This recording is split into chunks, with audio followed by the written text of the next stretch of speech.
Okay, we're going to do a quick tutorial on setting up your teacher website using Google Sites. So first, just go to Google and sign in, log in, probably under your Gmail, but you should have already gotten that done. So log in and you'll see this. Go up here to the Google Apps, which is the little 9 boxes, and click on the apps, and you're going to open Sites. Now, my sites come up here because I use it a lot.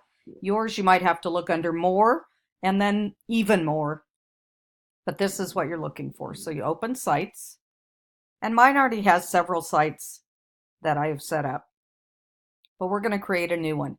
And you may get the option of creating in the new Google Sites versus Classic. We're going to use Classic. The new sites are really sharp. I really like them. I'm excited to start using them, but they still are in beta and they don't have all the functionality of the Classic sites.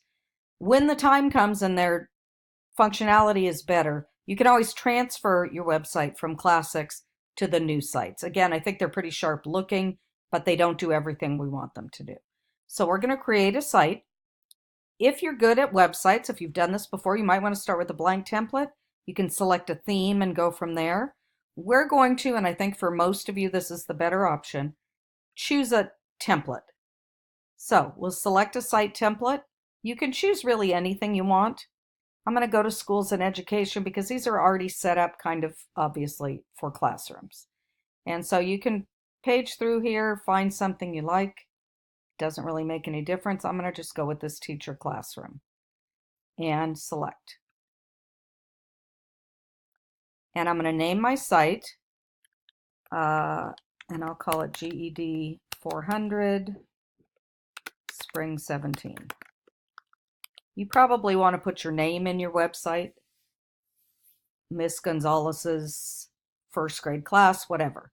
But you can see your title will come up in your unique URL here. You might want to copy that down, although when you return to your Google Sites next time, your web page will be there to click on.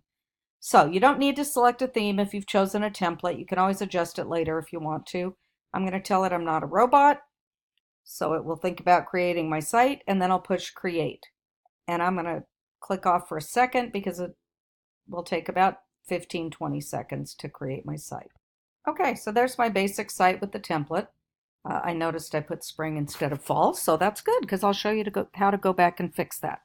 So the basic editing tools we're going to use, the main one is the little crayon here, which is just edit the page, and you can see that comes up with a pretty standard basic toolbar.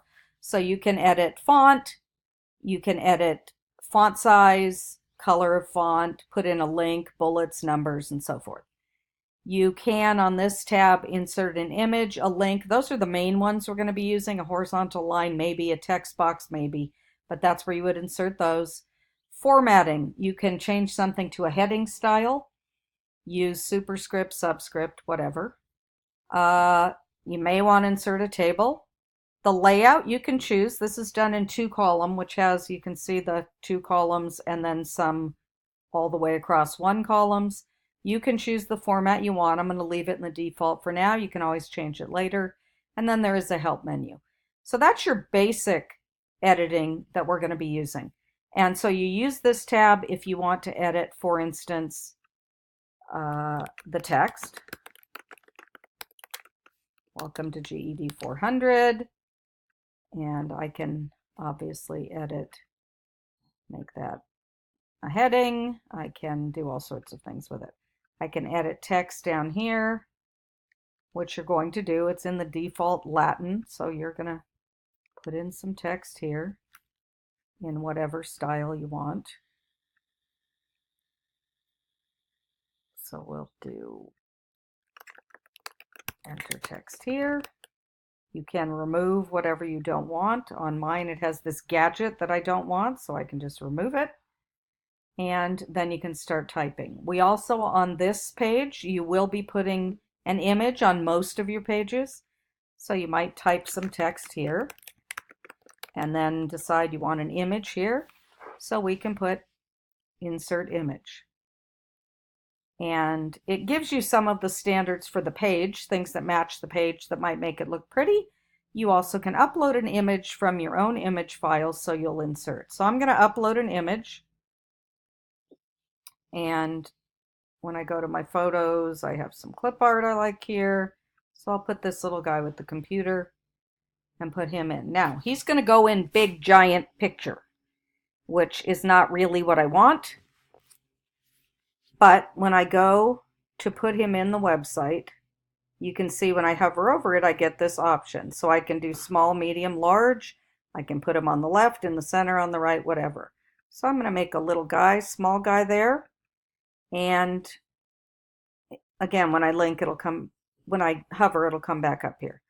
So I just took him out, which is not what I wanted to do, but that's okay. That's how you put him in. And then you can continue typing and editing and follow the directions on word count and other requirements for the page. But that would be my home page. You can name it whatever you want, but that's the home page. The other thing we're going to put on the home page for the first part of the assignment is a sidebar.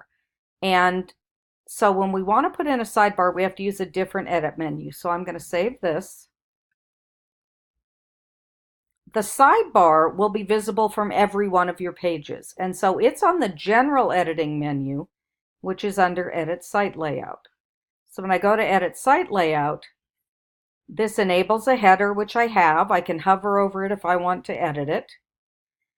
This enables or disables horizontal navigation, which means your tabs are across here horizontally, and we do want that for the website. And this will enable or disable the sidebar, and we are going to enable a sidebar. Your template may already have a sidebar, but if it doesn't, we want to click on that to enable it. And here, now we can see our sidebar. And I'm going to just put a photo in the sidebar for now. You're going to put a headshot in your sidebar, and it'll be visible on all of your pages. So I don't need all this junk. I'm going to get rid of that. And so on sidebar, I am going to add in, and this is a little counterintuitive, but I'm going to add a text box. And so when I hover, my text box should come up, and I'll click on it. And actually in the text box now, I'm going to insert an image. And so I'm going to search again to upload an image, and we're going to insert a headshot. So I'm going to find mine, hang on.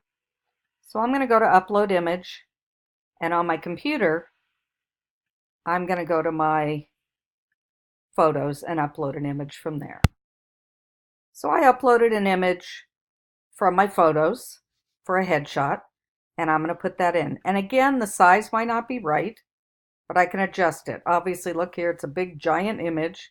So I'm going to bring it down to small, and then I'm going to put it in the sidebar. If your image is too large, it's going to turn it sideways. And I frankly am not sure why it does that, but you have to change your image, pick an image with fewer pixels, and that should work. So I'll see if this will go in. Let's put that in the sidebar.